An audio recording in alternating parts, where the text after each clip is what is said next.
안녕하세요. 안녕하세요.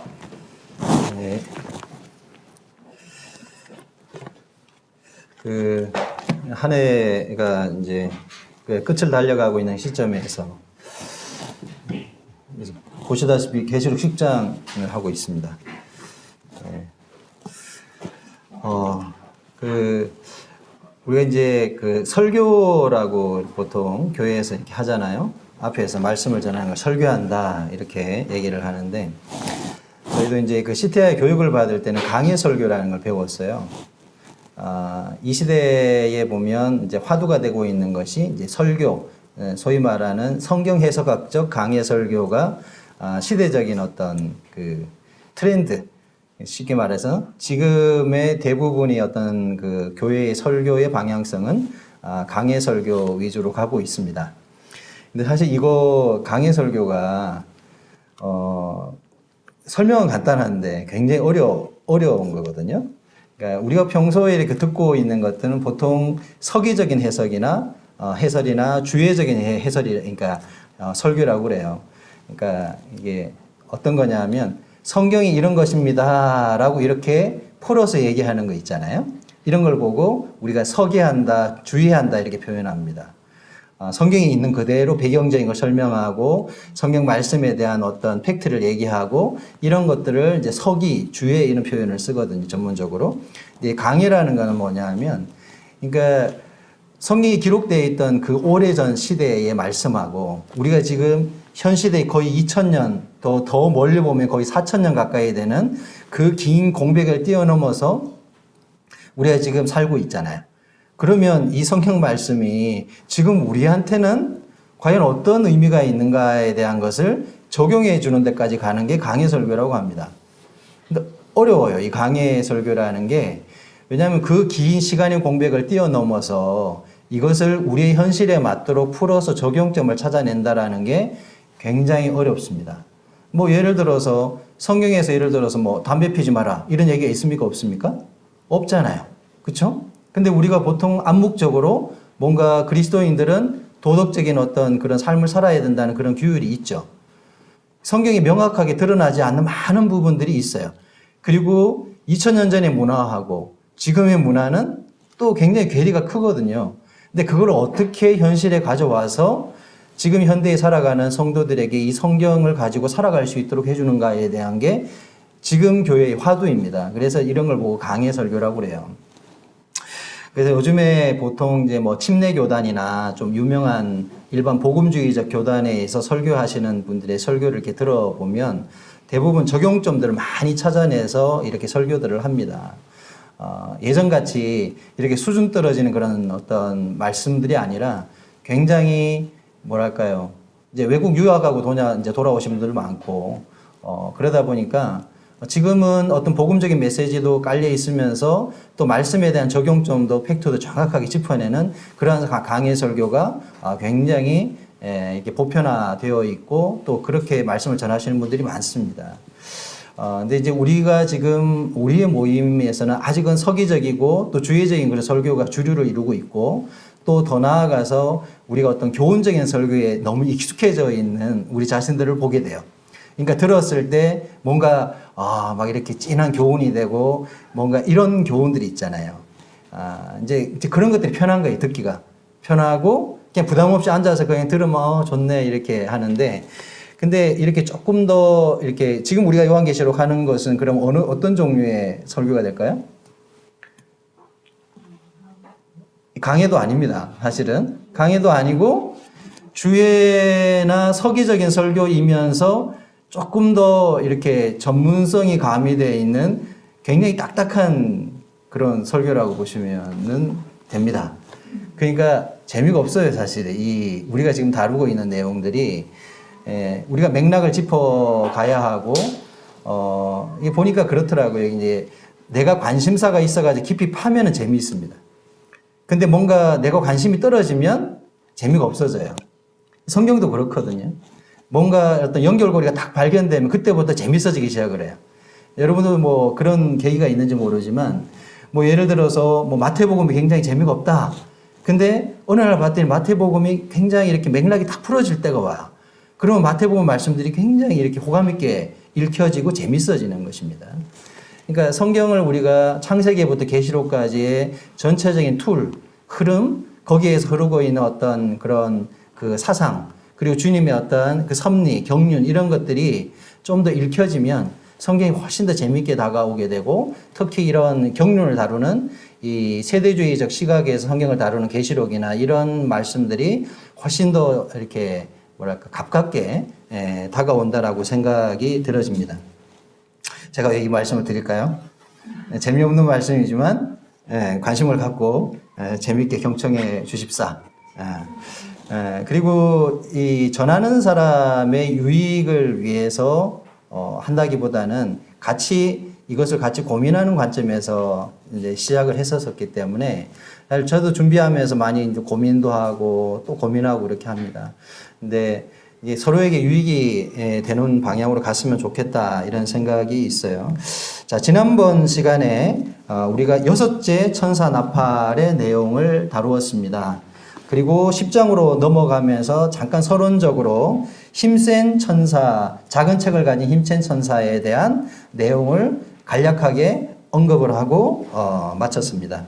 기억나시죠? 자, 우리 9장 13절 한번 보세요. 이제 흐름을 조금 파악하고 가기 위해서 짚고 가겠습니다. 9장 13절에 보시게 되면 6째 천사가 나팔을 불매 이렇게 나오죠. 지금 지난 시간에 우리가 6째 천사 나팔을 다루었어요. 자, 우리가 3가지 단계가 있다 그랬잖아요. 심판이 3가지 있죠. 인, 나팔, 대접이라고 그랬죠. 그리고 인에 대한 심판은 점 3년 반에 벌어지는 시점을 대주로 다루고 있고, 그 다음에 나팔과 대접은 후 3년 반에 다루는 내용을 다룬다. 그리고 이것은 병렬식으로 가고 있다라고 말씀을 드렸어요. 그러니까 6째 나팔쯤 왔기 때문에 어느 시점일까요? 거의 환란기, 7년 환란기 거의 끝 무렵으로 가고 있는 것입니다.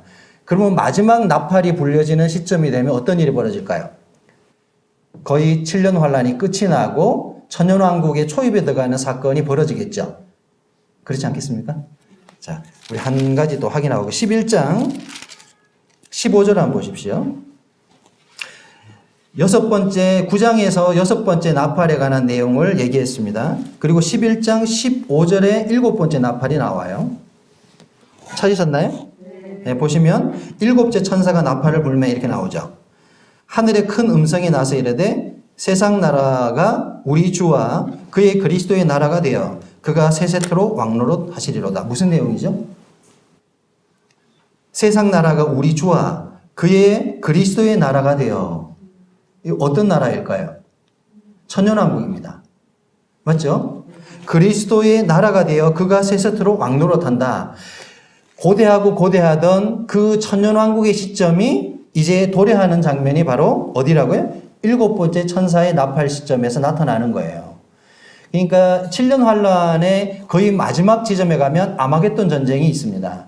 그 아마겟돈 전쟁과 7번째 나팔도 연관성이 있고요. 그리고 계시록 19장에 보게 되면 흰 말을 타고 지상으로 내려오시는 예수 그리스도에 대한 묘사가 나옵니다. 그것과 7번째 나팔도 관련성이 있습니다. 그러니까 이 모든 흐름에 거의 끝 무렵에 지금 와 있다 이렇게 이해하시면 될 것입니다. 이해가 되시죠? 네. 자, 이 흐름을 우리가 어떤 큰 틀을 기억하고 지금부터 하는 많은 장들은 삽입구들입니다. 예를 들어서 연극을 하는데 이렇게 장면이 가다가 어떤 부분을 클로즈업 해가지고 딱 당겨서 그것을 자세하게 설명하는 것이 삽입입니다. 그러니까 계시록에는 삽입장들이 많이 나오는데 지금 우리가 하고 있는 많은 장들이 삽입장들로 나와요.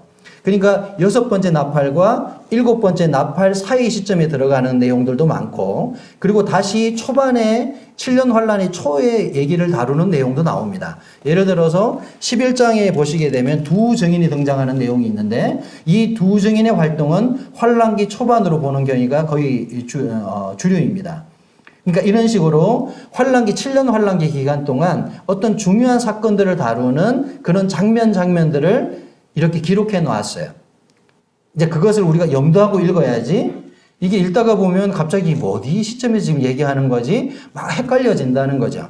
그러니까 이걸 잘 기억하시면 그 맥락이 이렇게 잡힌다는 것을 제가 좀 설명을 드리고 있습니다. 그러니까 우리가 책을 읽거나 어떤 걸 읽을 때 흐름을 파악하는 것이 굉장히 중요한 거잖아요. 그래서 우리가 계시록 처음에 할 때 이제 도표, 예? 이것을 했고 여러 차례 중간중간 중요한 사건을 다루는 도표 같은 걸 이렇게 언급을 했습니다. 이제 이걸 하는 이유가 아는 것 같은데 지나고 보면 또 헷갈려요. 또 하다 보면 또 헷갈려.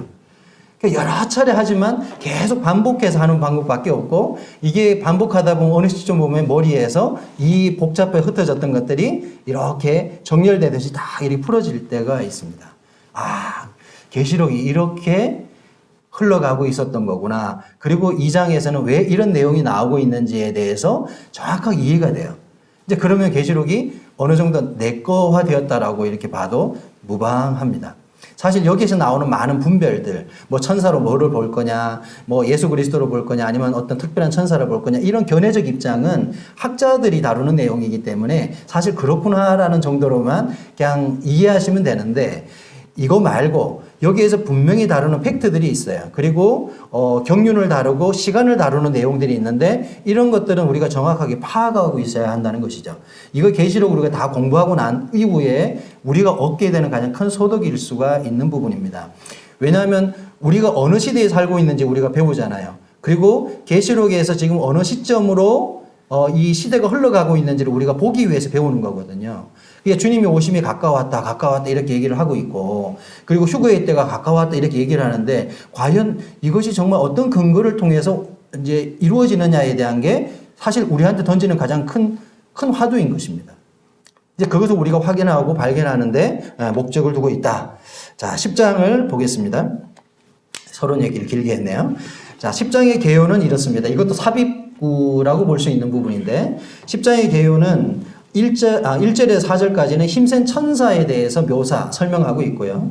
그리고 5절에서 7절까지는 이 힘센 천사가 하나님을 향해서 맹세하는 내용이 나와요. 이렇게 손을 딱 들고 이렇게 맹세를 합니다. 서가지고. 자, 그 다음에 8절에서 11절까지는 작은 천사가 손에 들고 있던 이 두루마리, 작은 책을 바로 이 책을 기록하고 있는 요한으로 하여금 먹으라 이렇게 요구를 해요. 책을 먹으라. 자, 이 구약에 보면 에스겔에서 이 내용을 다루고 있거든요. 거의 흡사합니다, 내용이요.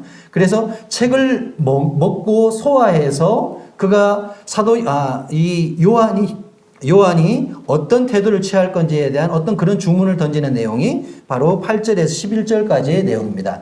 이것이 10장에 대한 전체적인 개요라고 이해하시면 되겠습니다. 자, 지난 시간에 잠깐 보고 넘어갔습니다. 자, 1절에서 4절의 내용을 그림으로 묘사하면 이렇습니다. 그림을 보시면서 한번 생각해 보세요. 첫째, 힘센 천사가 구름을 입고 하늘에서 내려오는데, 구름을 입었죠, 허리에. 그렇죠? 그 머리에 그 무지개가 있고, 머리 뒤에 무지개가 있습니다. 정관사가 붙은 그 무지개가 있고, 그 얼굴은 해 같고, 얼굴 해 같습니까? 네, 해가 비치고, 그 발은 불기둥, 불구스름하죠, 다리가요. 그렇죠? 불기둥 같으며 그 손에는 펴놓인 작은 두루마리를 들고 오른발은 바다를 밟고 왼발은 땅을 밟고. 자, 묘사가 다 되어 있죠. 그렇죠? 자, 이게 상징적인 내용이에요. 실제로 요한은 환상 중에 이 모든 장면들을 보았습니다. 근데 하나님께서 이와 같은 환상을 사도 요한에게 보여줄 때에는 의미가 다 담겨져 있는 거죠. 여기에서 중요한 제가 무지개를 지난 시간에 다뤘습니다. 이 무지개가 어떤 무지개라고요? 그 무지개라 그랬죠. 노아의 방주 때 나왔던 인류 가운데 하나님께서 다시는 멸망시키지 않겠다고 약속했던 그 은혜의 메시지인 그 무지개가 이제 이 천사가 와서 뭘 할까요? 심판을 내리기 위해서 오는 거예요. 7 우레의 심판을 내리기 위해서 내려왔단 말이에요. 7 우레. 자, 인, 나팔, 대접 3개의 심판이 있는데 이 중에 삭제된 감해진 심판이 하나 있는데 그게 바로 우레 심판이라고 그랬습니다. 7 우레의 심판을 내리려고 내려온 천사예요. 근데 하나님께서 이 심판을 거두어 들이십니다. 그러니까 이 천사가 하는 역할이 뭡니까? 심판하러 온 거예요. 벌주로 내려왔단 말이에요. 그러니까 이 머리에 있는 무지개는 어떤 무지개라고요? 네, 은혜의 무지개가 아니죠. 있죠? 이제 심판과 재앙의 메시지를 던지는 무지개입니다. 그래서 여기서 우리가 복음의 양면성을 얘기했죠. 그렇죠? 지금은 모든 사람에게 기회가 주어져 있어요. 십자가는 어떤 사람에게는 구원의 능력이고 또 어떤 사람에게는 멸망의 증거가 된다. 성경이 이렇게 얘기하잖아요. 근데 지금은 아무것도 나타난 게 없어요. 하지만 주님이 이것을 심판하시는 그 날에는 분명히 드러나게 될 것입니다. 자, 우리는 믿음으로 구원에 대한 놀라운 은혜를 경험하고 살아가고 있습니다. 밖에서 손가락질하는 그 사람들은 십자가를 향해서 비난하고 손가락질합니다. 그 사람들이 어떻게 된다고요?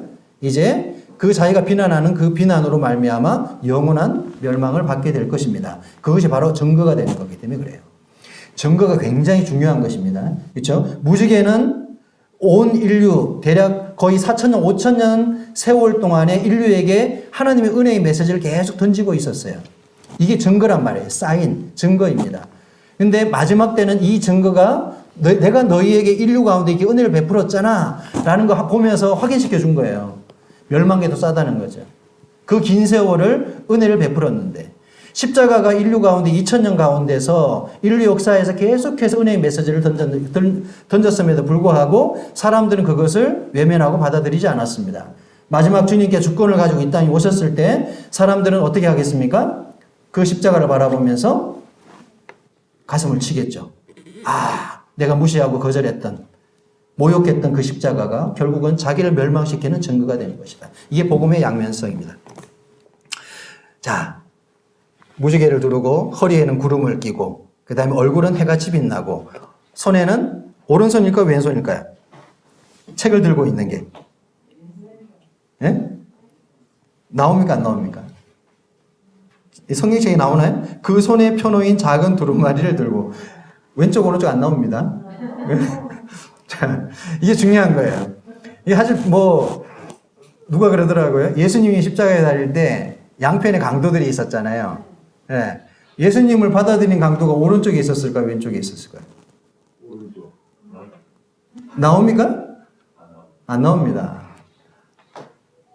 나오나요? 제가 안 나오는 걸 알고 있습니다. 예. 한 편, 이 편, 저 편, 한 편, 저쪽 편 이렇게 나와요.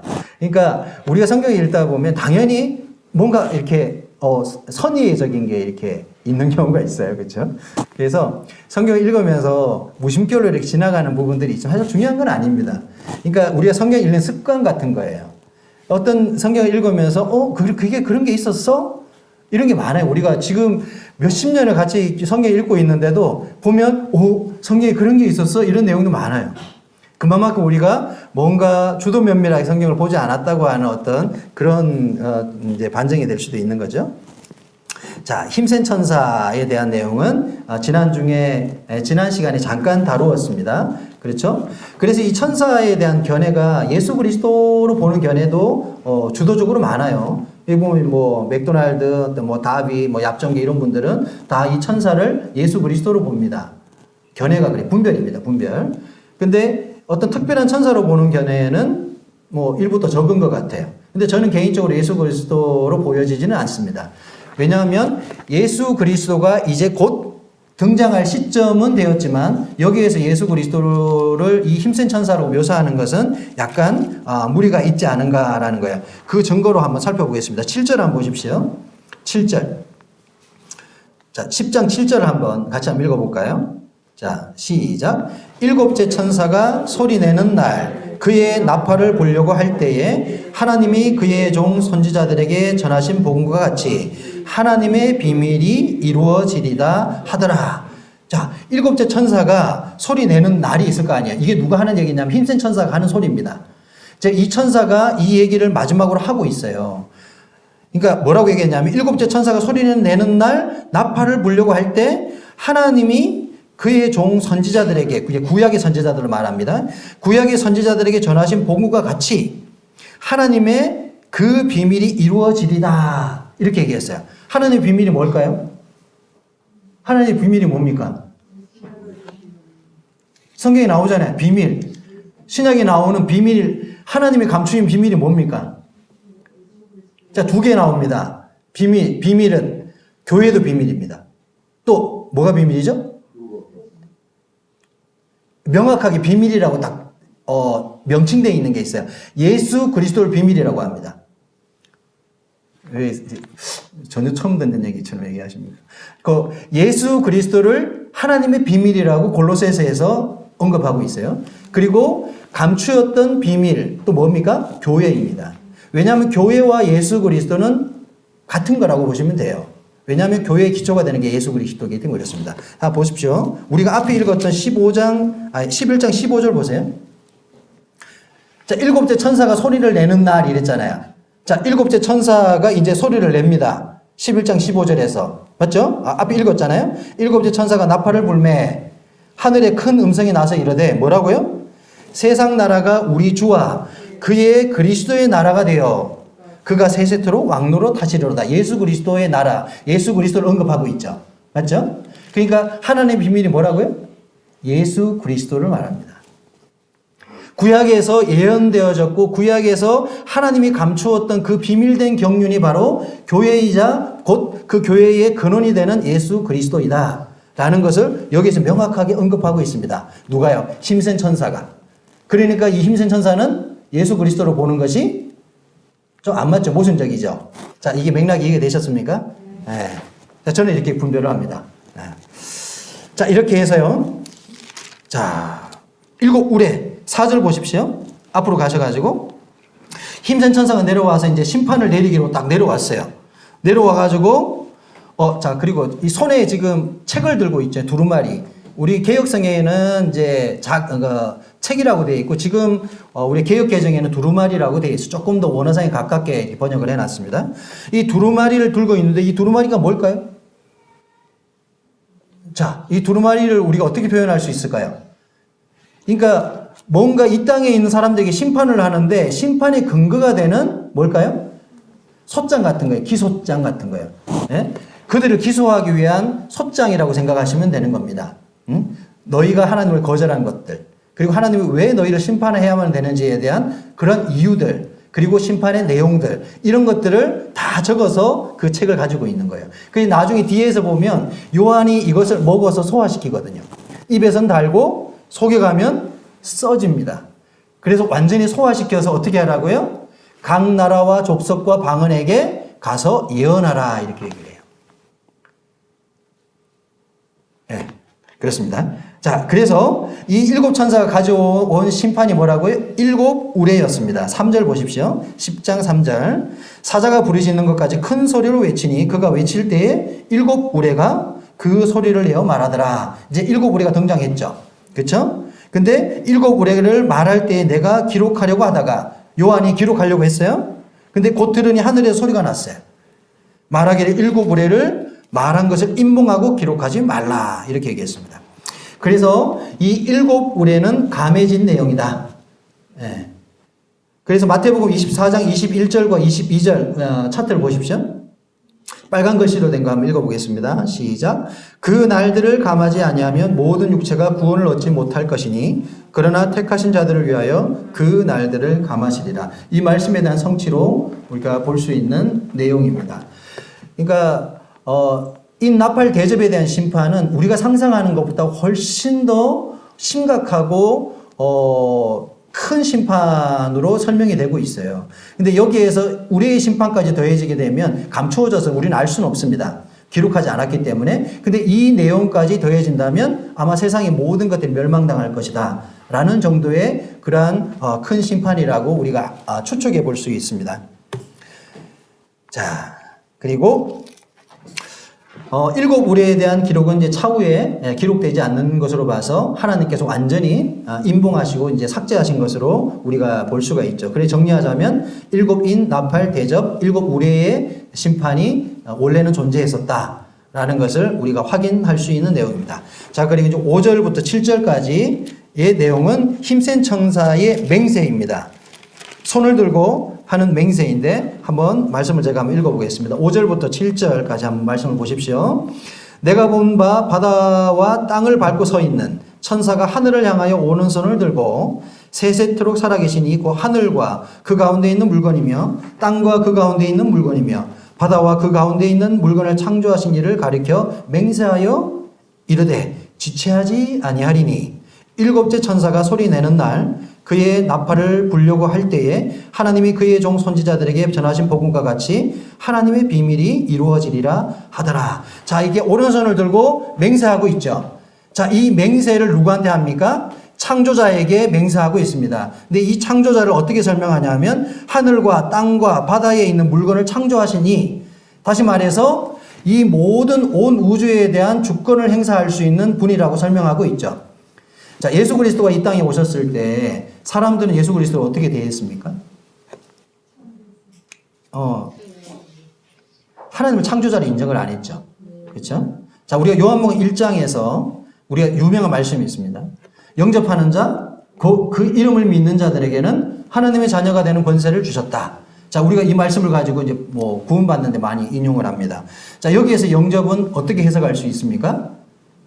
앞에 그 말씀 바로 앞구절에 뭐가 나오냐면 자기 땅에 오매 자기 백성이 영접지 아니하였으나 영접하는 자, 이렇게 나옵니다. 자, 문맥으로 보게 되면 이 영접의 의미는 어떤 의미입니까? 자기 땅에 오매 자기 백성이 영접지 않았다. 하나님이 창조자잖아요. 예수 그리스도가 그 창조에 함께 참여하신 창조자이십니다. 근데 창조자가 이 땅에 왔어요. 그러니까 자기 땅에 와서 자기 백성에게 왔어요. 자기 백성이라는 뜻은 뭐예요? 이 모든 게 예수 그리스도가 주인이라는 뜻입니다. 주권을 가지고 있는 주인이라는 뜻으로 해석하고 있는, 설명하고 있는 내용이에요. 근데 자기 주인이 왔는데 자기 백성이 어떻게 했다고요? 영접하지 않았어요. 여기서 영접의 의미는 뭐냐 하면 그분을 주인으로 받아들이지 않았다 이 얘기입니다. 맞죠? 그냥 단순히 우리가 복음을 받아들이고 믿고 이런 차원의 문제가 아니에요. 거기에서는 문맥상으로는 그렇습니다. 주님이 이 땅에 대한 주고 나를 창조하신 창조자이고 다시 말해서 나의 생사 여탈권을 쥐고 있는, 권한을 쥐고 있는 그러한 주다, 주인이시다, 이런 뜻이에요. 그러니까 우리가 영접한다는 건 사실 여기에서 주제권 복음에 대한 근원이 나오는 거예요. 사실은 그분이 우리에게 주로 왔다는 거죠. 자, 우리가 예수 그리스도를 믿어서 구원받았다 이렇게 말할 때 많은 사람들이 어떻게 생각하냐면 나 천국 가. 어떤 면에서도 맞고 어떤 면에서 틀린 거죠. 맞죠? 우리가 단순한 방식으로 구원받을 수 있습니다. 하지만 우리가 성경을 배우고 알아갈수록 우리는 뭘 발견하게 됩니까? 그분이 창조자이시고 나의 모든 근원이신 것을 우리가 알게 돼요. 그때부터 우리는 어떤 고백을 합니까? 주님 나의 생의 주인이십니다. 주님이 나의 모든 것을 주관하실 수 있는 분입니다. 이런 고백들이 나오게 되는 겁니다. 다시 말해서 영접하는 그 의미를 깊이 깨닫고 알아가게 된다 이런 뜻입니다. 다시 말해서 우리가 영접했다. 뭘 영접한 거예요? 주님을 주답게 인정해드리고 받아들였다 이거예요. 주님이 나의 창조자이십니다. 이 땅의 창조자이고 나의 모든 권한을 행사할 수 있는 분이 당신이십니다라는 것을 고백한 게 영접하는 자의 의미입니다. 근데 우리는 그냥 성경을 끊어서 보잖아요. 옛날에 뭐 구원받을 때 근거가 되는 말씀을 이렇게 하면 영접하는 자, 곧 그 이름을 믿는 자들은 하나님 자녀가 권세를 주셨다. 나 이거 가지고 구원받았습니다. 뭐 이렇게 얘기를 했어요. 뭐 틀린 건 아닙니다. 예? 근데 그 영접의 의미가 막연하고 추상적이고 자의적 해석일 경우가 많아요. 근데 우리는 성경을 성경대로 이제는 볼 필요성이 있고 좀 우리가 과거에 좀 실수하고 지나쳤던 어떤 부분들이 있다면 사실은 조금 바로잡아야 될 필요성도 있는 거죠.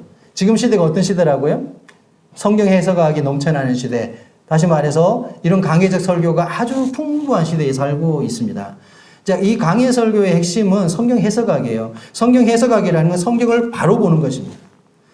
그냥 우리가 보고 싶은 대로 보는 게 아니라 성경이 뭘 말하는지를 팩트를 짚어서 역사에 근거해서 문화를 근거해서 문맥에 근거해서 정확하게 볼 수 있는 것이 이게 성경 해석학적인 입장이라는 것이죠. 우리가 계시록을 보는 것도 지금 그런 입장에서 보고 있습니다.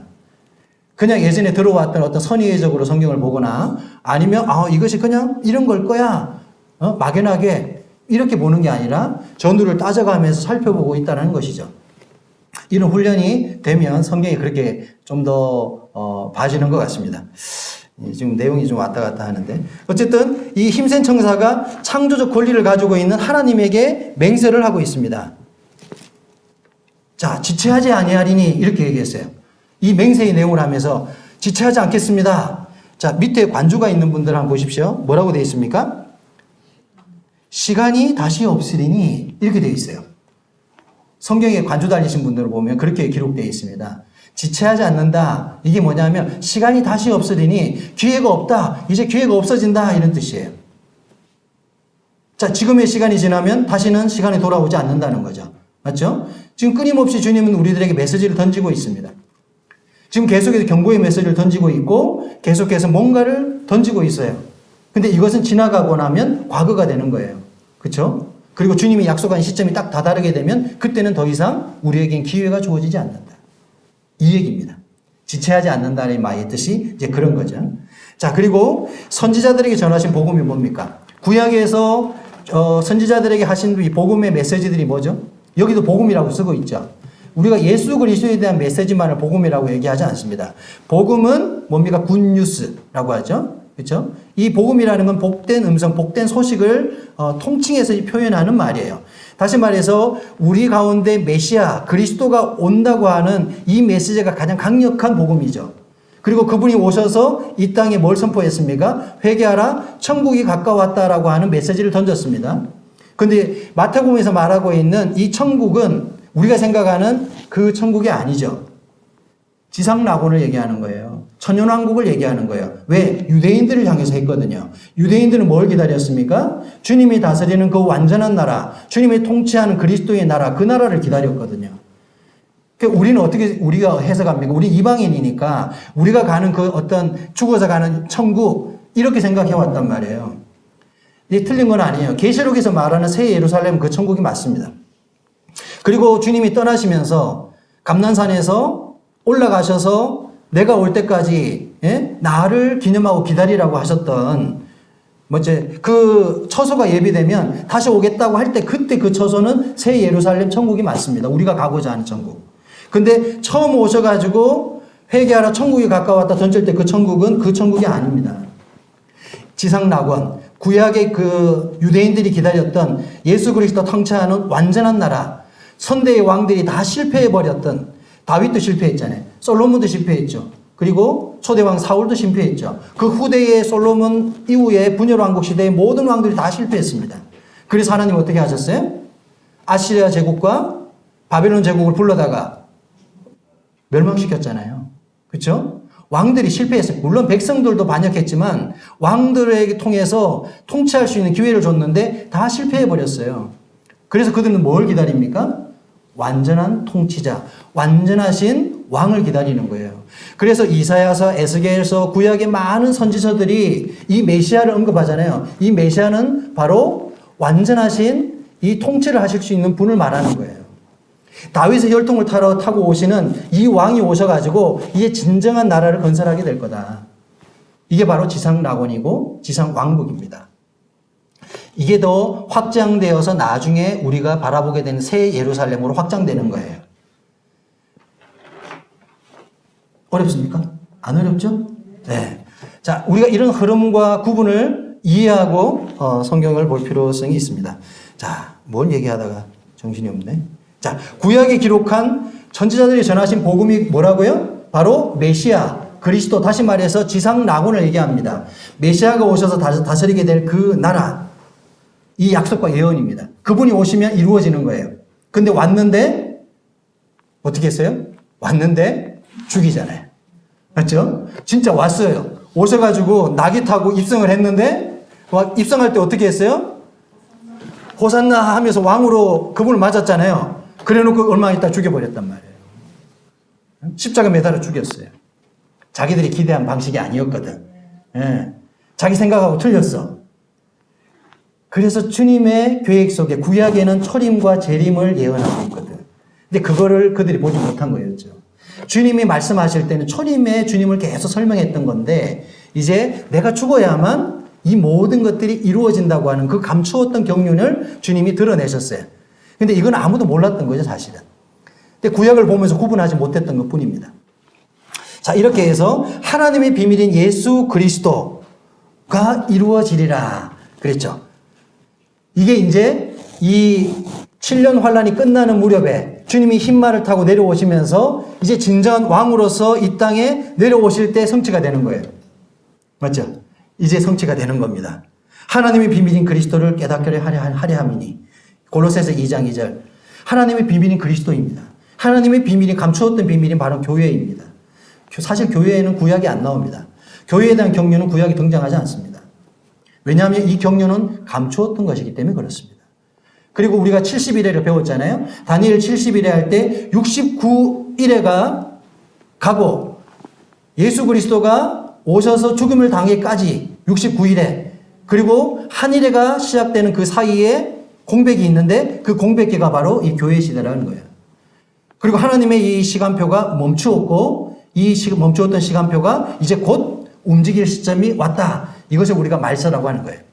우리가 지금 마지막 시대에 살고 있다. 그래서 예루살렘에서 제3성전이 지어지고 거기에서 이 세계적 평화가 이루어져서 하게 되면 이제 곧 이 시간표가 움직이게 될 것입니다. 예, 이렇게 이해하는 것입니다. 자, 그 다음에 34분이네요. 자, 이제 마지막 8절부터 11절까지 하늘에서 나서 내게 들리던 음성이 또 내게 말하여 이르되 내가 가서 바다와 땅을 밟고 서 있는 천사의 손에 펴놓인 뭐라고요? 두루마리를 가지라 하시기로. 자, 이제 이 손은 누구 손일까요? 사도 요한의 손이겠죠. 그렇죠? 그리고 펼쳐진 이 기소장 책은 힘센 천사의 손이 들려져 있던 그 두루마리 책입니다. 이것을 가지라 해놓고 뭐라 그래요? 먹어버리라. 9절이 그러죠. 갖다가 먹어버리라. 자, 우리가 에스겔서 2장에 보게 되면 똑같은 내용, 비슷한 내용이 나오는데 거기는 입에 먹여줍니다. 주님이 에스겔 입에다가 이렇게 먹여줘요. 근데 여기에는 네가 받아 먹어라 이렇게 얘기해요. 직접 먹으라는 얘기죠. 예? 갖다가 먹으라 그랬으니까. 근데 에스겔서에서는 또 어떻게 나오냐면 입에선 달더라 이렇게만 표현되어 있어요. 근데 여기서는 내 배에서는 써나 내 입에서는 꿀같이 달더라 이렇게 다른 두 가지 내용이 있어요. 이제 조금 비교해 설명하면 그렇습니다. 자, 그렇게 해서 11절에 보십시오. 그가 내게 말하기를 내가 많은 백성과 나라와 방언과 임금에게 다시 예언하여야 하리라 하더라. 자, 보십시오. 구약의 경륜의 중심은 누구입니까? 유대인들입니다. 구약시대 예수 그리스도가 오기 전 기원전이라 BC라고 그러죠. 기원전 시대의 모든 복음의 대상 핵심은 바로 유대인입니다. 그렇다고 해서 이방인들이 등장하지 않는 건 아니에요. 하지만 모든 것이 유대인 위주로 기록이 되었고 모든 것이 유대인이 복의 근원입니다. 근데 문제는 뭐냐 하면 유대인을 그 복의 근원으로 삼고 그들을 통해서 뭔가 하나님이 뭐 성취하기를 바라셨는데 실패했어. 말을 겁나게 안 들어먹어요, 유대인들이. 끊임없이 반역하고 끊임없이 우상 숭배하고 끊임없이 말 안 들어요. 하다가 안 되니까 나중에는 어떻게 합니까? 우리가 잘 아는 솔로몬 왕, 예전에 얘기했나요? 솔로몬 왕이 정략적 결혼을 통해서 각각의 그 부인들이 데리고 있는 그 우상들 다 가지고 들어와요. 그리고 나중에 그 후대의 왕들이 그때 솔로몬 때 들어온 그 우상들을 성전에 갖다 놓고 내실한 성소와 지성소에 집어넣어가지고 거기서 섬기기 시작한다고요. 달신에게, 해신에게, 막 온 신들을 섬기기 시작해요. 하나님 보니까 도저히 참을 수가 없어요. 그 나중에 에스겔을 데려다가 그 장면을 환상으로 다 보여준다고. 내가 어떻게 하면 좋겠니? 이렇게 물어요, 에스겔한테. 너 이거 한번 봐라, 지금. 유대인들이 이러고 있다? 내가 이 백성을 어떻게 선택했고, 어떻게 지금까지 이렇게 은혜로 끌고 왔는데, 지금 이 백성의 그 타락이 어느 수준까지 왔는지 한번 보라고. 이렇게 얘기합니다. 한번 확인하겠습니다. 에스겔서 2장 한번 보겠습니다. 에스겔서 2장, 구약 1152페이지가 되겠습니다. 에스겔서 2장. 이 에스겔 선지자를 부르는 내용입니다. 이제 에스겔을 불러서 선지자로 세우시는 그 내용이 2장에 기록이 되어 있는데 부르시면서 하시는 말씀이 있어요. 2장 4절에 한번 보십시오. 1152페이지. 찾으셨습니까? 네, 4절과 5절만 같이 읽어봅시다. 4절과 5절 시작. 이 자손은 얼굴이 뻔뻔하고 마음이 굳은 자니라. 내가 너를 그들에게 보내노니 너는 그들에게 이르기를 주 여호와의 말씀이 이러하시다 하라. 그들은 패역한 족속이라. 그들이 듣든지 그들 가운데 선지자가 있음을 알지니라. 자, 여기 보면 이 자손은 얼굴이 뻔뻔하고 마음이 굳은 자니라. 자, 유대인, 이스라엘 향해서 지금 하나님 하는 얘기예요. 예? 염치도 없고 뻔뻔하고, 예? 은혜만 받아먹고 도대체가 이게, 예? 자, 이거 보세요. 구약의 복음의 대상과 핵심은 유대인이라 그랬잖아요. 근데 이 복음을 받았던 유대인들은 이렇게 뻔뻔하게 살았어요. 그 긴 세월 동안. 그죠? 한 번도 제대로 주님을 영화롭게 한 적이 그렇게 많지가 않아요. 역사 가운데서 보면. 자, 그 은혜가 누구에게 넘어왔습니까? 이방인 우리에게 넘어왔죠. 자, 이 얘기를 누구한테 또 할까요? 우리한테 하는 거예요, 똑같이. 만약에 우리가 유대인들처럼 그렇게 은혜 받은 백성답게 살아가지 못한다면 하나님 우리한테 지금 뭔 얘기를 하냐 하면 이 뻔뻔하고 이 마음이 굳은 자야, 구약에는 목이 곧은 백성 뭐 이런 표현을 쓰죠. 여기는 아주 뻔뻔하다는 표현이 아주 인상 깊었는데 이 뻔뻔한 성도들아 이렇게 얘기하시지 않겠냐고. 너희가 받은 이 교회, 이 구원의 영광이 어떤 건데 예수 그리스도를 통해서 우리에게 이루어질 이 영생과 말할 수 없는 그 영적인 축복들, 우리가 다 상상할 수 없는 일들 우리한테 펼쳐질 건데, 이 뻔뻔한 성도들이 이렇게 얘기하지 않겠냐, 이 말이에요. 좀, 기분 나쁩니까? 그 뻔뻔한 사람 중에 저도 있는 거죠. 근데 사실 이게 그렇게 기분 나쁜 얘기 아닙니다. 사람은 태생적으로 악해요. 그렇게 선하지 않아요. 저만 제 자신을 봐도 하루에도 막 12번씩 막 이렇게 올라와요. 이렇게 올라온 내 자신을 압니다. 그럼에도 불구하고 참 감사하는 것은 확 올라올 때 여기 깔아앉힐 힘이 있잖아요. 예? 나를 구원하신 그 주님의 어떤 은혜가 그 모든 이 욕망을 이렇게 잠재울 힘을 갖고 있어요. 예. 사람의 의지로는요, 사실 이 죄를 이길 힘이 없어요. 아무리 노력해도요, 사람은 이 죄를 못 이깁니다. 욕망이라는 건 참 쉽지가 않아요. 근데 그래서 우리가 그리스도 안에 녹아 있고 끊임없이 말씀 속에 녹아 있고 그리스도의 사랑 속에 녹아 있어야 성도답게 그래도 연명함이 사라지는 것이지, 예? 살아야지 이래서 사라지면 다 살아내게요? 절대 안 사라집니다. 2000년 역사 가운데서 왜 교회가 계속 실패했을까요? 유대인들은 왜 실패했을까요? 예? 그럼에도 불구하고 우리는 은혜 가운데 있는 건 사실입니다.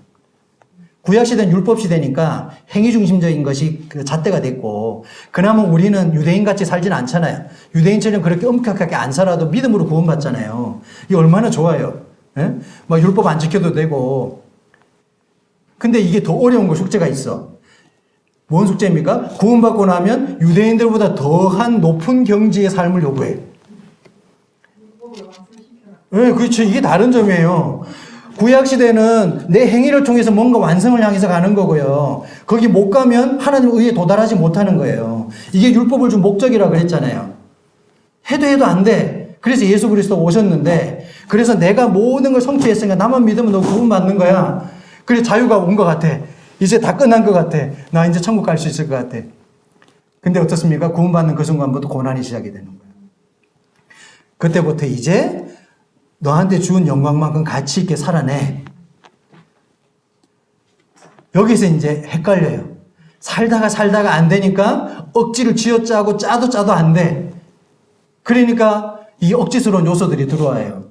예전에 제가 어떤 신앙과 종교라는 어떤 이런 걸 다룬 적이 있었는데, 하다가 안 되니까 외식자가 되고, 하다가 안 되니까 뭔가 억지스럽게 하려는 그런 요구들이 자꾸 있어요. 왜? 사람의 힘으로는 안 되는 거거든요. 그래서 로마서에서 뭘 가르칩니까? 우리가 영의 이끌림을 받는 사람만이 하나님의 뜻을 이루어낼 수 있다. 하나님처럼 살 수 있는 거야. 성령의 인도를 받는 사람은 하나님의 사람처럼 살아갈 수 있는 거야. 이 비결을 로마서에서 계속 가르치고 있는 거거든요. 이것은 인간의 의지나 뜻으로 이루어지는 것은 아니다. 하지만 사람의 뜻과 의지가 배제되는 게 아닙니다. 왜? 인격이라는 것은 지정의로 이루어져 있잖아요. 아는 것과 느끼는 것과 의지적인 요소가 인격입니다. 그러니까 우리가 이 의지적인 요소를 어디다가 초점을 맞추느냐 이거예요. 그래서 성경 말씀, 하나님의 말씀을 끊임없이 우리가 배우고 같이 나누지 않으면요, 그 의지는 엉뚱한 데서 나오는 거예요. 사랑도요, 지식을 통한 사랑을 하라고 성경이 가르치죠. 신약에 보면 우리의 사랑은 지식 위에 하는 거다 이렇게 나와요. 그러니까 내 방식으로 사랑하는 게 아니라고요. 성도를 사랑하는 것도 하나님의 말씀의 근거를 가지고 사랑하는 거예요. 그 방식을 가지고 하는 겁니다. 그러니까 내가 이렇게 하면 저 사람 사랑하는 거야. 다 퉁쳐서 사랑이 아닌 거예요. 따지고 보면. 왜? 그것은 인간적인 방식일 수가 있어요. 부작용들이 나고. 근데 우리가 성경을 기초로 하는 방식을 찾아가다 보면 예수 그리스도가 하신 방식을 발견하게 되거든요. 조건 없는 사랑을 할 수 있게 되고, 그죠? 낙심하지 않는 사랑을 하게 되고, 그런 섬김들을 해낼 수가 있는 거예요. 지금 이 얘기가 아니었는데. 하여튼, 다시 본문으로 가겠습니다. 자, 이 에스겔의 선지자가 전한 복음, 구약의 복음의 대상은 유대인들이었죠. 그리고 그 내용은 유대인들의 반역과 패역을 다루는 거였습니다. 너희 빨리 회개해. 그러지 않으면 내가 매들고 와서 너희 때릴 거야. 이 얘기가 바로 구약의 복음이었어요. 근데 실망하지 마. 당장은 아니겠지만 너에게 메시아를 보내줄 거야. 항상 구약 읽어보십시오. 예언서 읽어보면 이 두 가지가 연결해서 나옵니다. 맞죠? 죽인다고 했다가 너희 가만 안 둘 거야 이랬다가 뒤에 보면 갑자기 또 막 사랑스러운 얘기를 하면서 메시아 얘기를 막 해요. 이 두 가지가 같이 나온다고 항상 예언서에는. 이게 복음입니다. 그렇죠? 결국엔 실패했죠? 그 실패 다음에 대안을 주신 거죠. 바로 예수 그리스도가 오셔서 그 대안으로 오신 거였습니다. 자, 이 시대의 복음은 뭡니까? 명확하게 드러났죠. 바로 우리 가운데, 인류 가운데 자신의 목숨을 던지신 예수 그리스도가 바로 우리가 알고 있는 팩트 복음입니다. 맞죠? 이것을 누구에게 전하는 것입니까? 열방을 향해서. 유대인이 아니라 교회가, 유대인들이 했던 역할을 이제 교회가 담당하고 우리가 열방을 향해서 그 복음의 메시지를 던지고 있는 것입니다. 그래서 선교도 나가서 모든 대상을 향해서 활동하고 있는 거예요. 에스겔은 유대인들을 대상으로만 했지만 네가 언어가 다른 백성에게 보내는 게 아니라 말통하는 유대인들한테 보내는 거야. 에스겔 2장이 그렇게 나오거든요. 근데 여기에서 말하는 요한한테는 뭐라고 얘기합니까? 이 솥장을 먹어서 입에는 달고 속으로는 쓴 이 내용을 잘 소화시켜가지고 어디로 나가라고요? 열방 가운데 가서 다시 예언하라 이렇게 얘기합니다. 자, 정리하겠습니다. 자, 끝으로 갈게요. 자, 책을 먹었습니다. 에스겔의 사명은 이스라엘 백성에 대한 심판을 알리는 내용으로 되어 있고, 사도 요한의 사명은 많은 백성과 나라와 방언과 임금을 대상으로 하고 있습니다. 그래서 대상과 내용의 차이를 우리가 확인할 수가 있죠. 여기서 우리에게 적용점을 둔다면, 제가 처음에 설교 얘기하면서 강해 설교가 뭐라고요? 우리에게 가져와서 우리에게는 어떤 것이냐라는 걸 적용하는 강해 설교인데, 예를 들어 그렇다면 우리에게 주어진 사명은 무엇일까요? 그렇다면 자, 사도 요한에게 던진 이 예언의 당부가 누구에게 하고 있는 얘기죠? 지금 이 시대의 우리한테 하는 얘기예요. 2000년 역사에서 요한계시록을 읽고 있는 모든 구원받은 성도들에게 던지는 주문입니다. 이 내용을 가지고 사람들에게 복음을 전하는 거죠. 우리의 사명이다. 이 얘기를 하고 있는 것입니다. 사실 이제 우리가 내 삶조차도 극복이 안 되는데 어디 가서 복음을 전한다는 건 참 어려워요. 성도들이 왜 거룩하게 살고 성도들이 왜 잘 살아야 될까요? 성도들이 왜 평안한 삶을 살고 내 삶을 정결하게 하고 가정사를 잘 지키고 학교생활 잘하고 직장생활 잘하고 선한 간증을 드러내야 할까요? 맞습니다. 그 단계를 못 넘어가면 전도를 못하니까 그래요. 내 문제에 사로잡히면요 한 발자국도 못 나갑니다.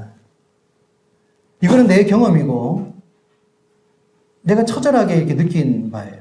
가만히 돌아보면 왜 사단이 나의 삶을 통해 날 자꾸 넘어뜨릴까? 내 가정사에 어떤 이 뭔가를 넣어가지고 걔 왜 괴롭힐까? 내 삶이 왜 이렇게 힘들어질까? 생각해 보면, 가만히 보면 그 속에 사단이 들어와서 계속 인간의 욕망, 우리의 어떤 그 생각과 심리를 타고 들어와가지고요. 가정에 불화를 집어넣고 갈등을 집어넣고요. 성도들 가운데 갈등을 집어넣고, 어떤 욕망, 죄의 욕망, 그러니까 우리의 어떤 이런 그 욕망이 많잖아요. 뭐 식욕, 성욕, 막 많은 게 있습니다. 이런 것들을 통해가지고 거기에 빠져들게 만들어요. 왜? 그냥 그렇게 살아나는 거예요. 아무것도 하지 말고. 그냥 니들끼리 그 문제에 사로잡혀가지고 그냥 그 속에 지지고 볶고 싸우라는 거예요. 이걸 못 벗어나면요. 우리에게 주어져 있는 사명, 다시 말해서 땅끝까지 이르러 내 증인이 되고 그들에게 하나님의 이 비밀된 복음을 전하는, 예언하는 이 얘기는 이루어낼 수가 없습니다. 할 수가 없어요. 내 문제가 안 풀리는데 뭘 한다는 거예요. 거기 발목이 딱 잡혀 있단 말이에요. 그래서 우리가 이 문제에서 빨리 벗어나기를 애쓰는 겁니다.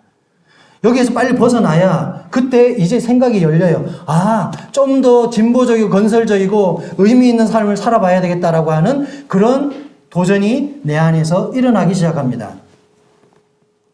순리가 똑같아요, 과정이.